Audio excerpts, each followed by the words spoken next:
Hello everyone! This is Mommy Friends, ang inyong simpleng mommy from Naga City. So for today's video, samahan nyo kami as we go to our public market here in Naga City. I'll be sharing na rin pala on how you can save more time and money whenever you go to a market. Number 1, i-check or isulat ang mga dapat bilhin sa market.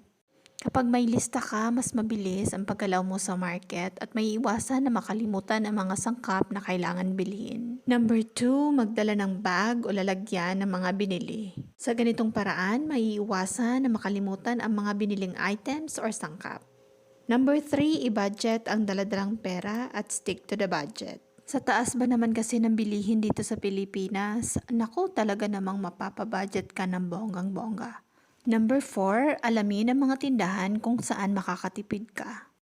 Kapag sinabing makakatipid ka, at the same time hindi kailangan na masacrifice yung freshness ng mga binibili mong sangkap or kahit ano pa man yan sa market.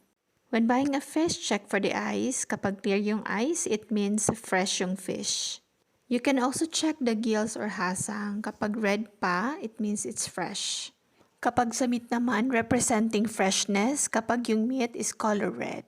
That's both for pork and beef. On the other hand, the best chickens are found in pink, yellowish colors. Number 5, iwasang bumili ng mga out-of-season fruits and veggies. Simply because mahal or pricey sila. Number 6, find the best time for your market trip. Most of the time, in most places, the best time to go to the market is early in the morning. But still, it's up to you kung kailan ka comfortable pumunta ng market. Lastly, number 7, which is dress appropriately. Hanggat maaari, iwasang magsuot ng white na damit. The best palengke get up is yung pambahay lang na damit. Bukod sa simple na, worry-free pa ito. Shout out nga pala sa aming friend na chef, Chef Joel. He is probably one of the best chefs in Naga City. For more information or inquiries, kindly visit their FB page. It's Glaze Catering and Rental Services.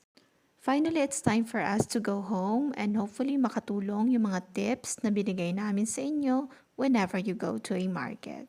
Yan lamang for today's video. Thank you so much for watching and follow for more.